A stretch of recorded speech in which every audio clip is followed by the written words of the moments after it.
సాక్ష్యం మనం ఇవ్వాలంతే. బతుకు తెరువు కోసం సాక్ష్యాలు మార్చుకోకూడదు. యేసు నమ్మకమైన సాక్షి. దేవుడికి స్తోత్రం. ఉన్నది ఉన్నట్లుగా పరలోకములో దేవుని చిత్తం ఎలాగూ జరుగుతుందో భూమి మీద దేవుని చిత్తం అలాగే చేసిన నమ్మకమైన సాక్షి, మొహమాటం లేని బోధకుడు ఆయన.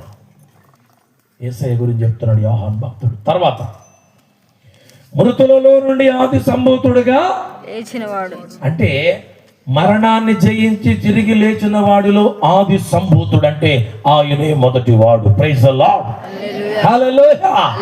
అంటే పునరుద్ధానుడై తిరిగి లేచిన వాడు ఆయనే.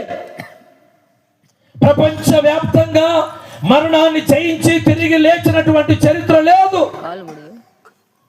యేసు ఎవరయ్యా అంటే మరణించి మరణాన్ని జయించి తిరిగి లేచిన దేవుడు.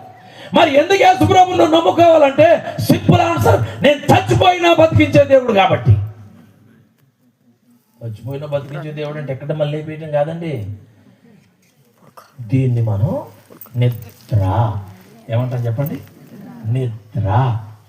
క్రీస్తు యేసునందు మృతులైన వారు ధన్యులు. ఇది నిద్ర. మరలా వాళ్ళందరూ లేస్తారు. ఎప్పుడు? దశలోనికల పత్రికలోకి వెళ్ళాలంటే ఎవరికి వెళ్ళిపోవాలి మనకి.